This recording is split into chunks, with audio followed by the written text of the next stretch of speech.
Welcome back. In this video, we'll learn about the conditional statements in Java.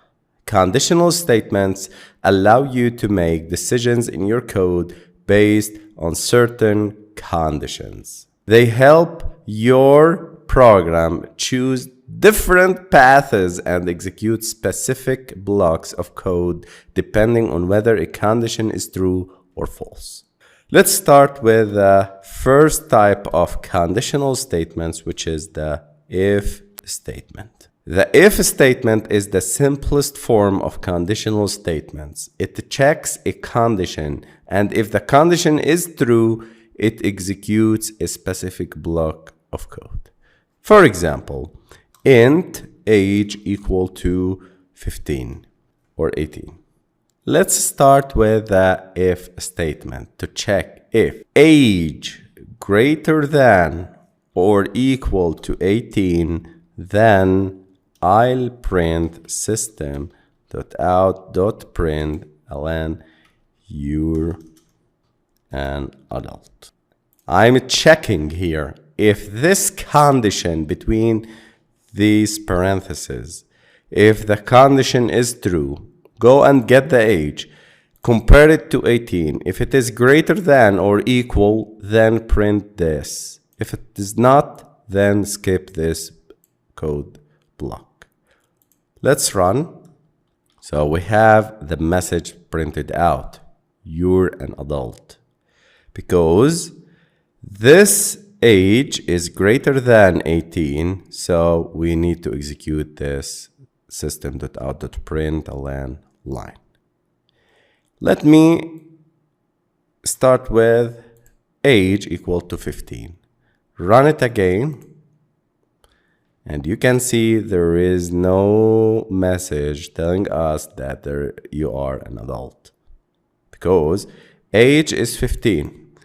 The compiler will get the age value 15, compare it to 18, greater than or equal 18. No, this condition is false. So go and skip everything between these curly braces.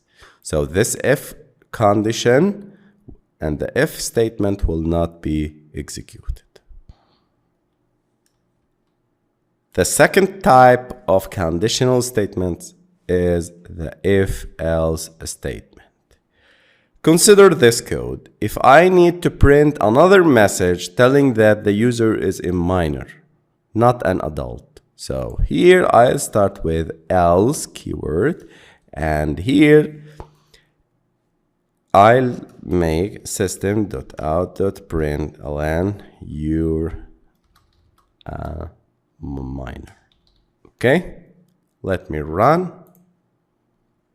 And you can see that a message telling us you're a minor. In this example, if the value of the variable age is greater than or equal to 18, the message you're an adult will be printed out. Otherwise, if the condition is false, age is less than 18, the message you're a minor will be printed. If there is more condition to be checked, we need to use, and between the if and else conditions, we need to use else if. Else if will check for another condition. So I'm checking if the age is equal to 18 or like for example 60. I'll print out a message telling the user that you'll get a message aged person. Let me run. Here we get you're a minor. So this example will check if the age is greater than 18. If it is not, and this is the case because age is 15, it will skip this block of code. Then it will move to the next condition, which is else if. If the age is equal to 60, 15 is equal to 60, no. So it will skip this code or this block of code. Else, if these two conditions or the all if and else if conditions are false, the else block of code will be executed. So for that, we'll get your minor. Let's try. The age is 40. Run, and you'll get you're an adult, because it's checking the age 40. 40 meets the condition. It will print out this and will not execute these codes.